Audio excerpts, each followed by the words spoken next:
মা, তুমি এখন রেডি হওনি? এই কি পোশাক পরেছিস তুই? বাবা দেখলে বকবে কিন্তু। যা শিগগিরই চেঞ্জ করে আয়, শিগগিরই যা। আরে মা, এটা এখনকার ফ্যাশন, আর তুমি আগের যুগে পরে আছো। ড্রেসিং সেন্সের ব্যাপারে তুমি জানো কি? পোশাকের ব্যাপারে আমাকে জ্ঞান দিতে আসিস না। যা শিগগিরই জামা চেঞ্জ করে আয়, শিগগিরই যা। কই গো, হলো তোমাদের?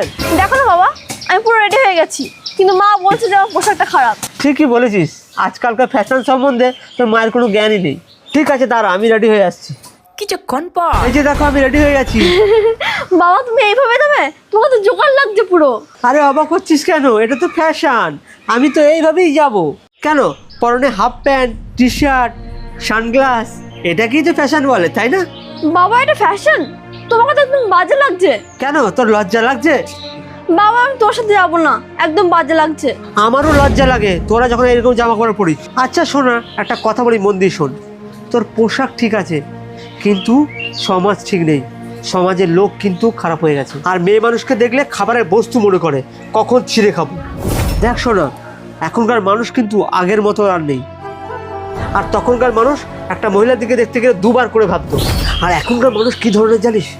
একটা মহিলা যদি রাস্তা দিয়ে যায়, কিভাবে যাচ্ছে, কি ড্রেস পরে আছে, কোন দিক দিয়ে কি উড়ে যাচ্ছে, কিভাবে সে বসে আছে, এটা পুরো নজরে দেখে। লাস্ট কথা বলছি তোকে, শোন।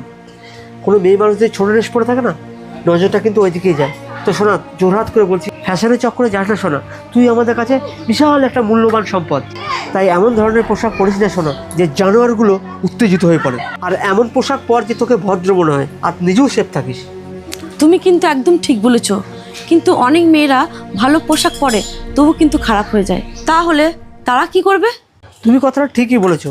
আর যারা ভদ্র পোশাক পরে তাদের সাথেও এরকম কিছু হয়। তোমাকে একটা কথা বললাম না, পুরো সমাজকে পুরো ঠিক করতে পারবো না, কিন্তু আমি চাইবো আমার মেয়ে যেন সেফ থাকে। আর একটা কথা বলি, সমস্ত মেয়েকে উদ্দেশ্য করে একটা কথা বলছি, কোনো ছেলে একটা মেয়ের দিকে একবার থেকে দুবার তাকালে তার থেকে সাবধানে থাকাটাই জরুরি। হ্যাঁ বাবা, তুমি ঠিকই বলেছো। ড্রেসটা আমি এখনই চেঞ্জ করে আসছি। ঠিক আছে, আমিও চেঞ্জটা করে আসছি।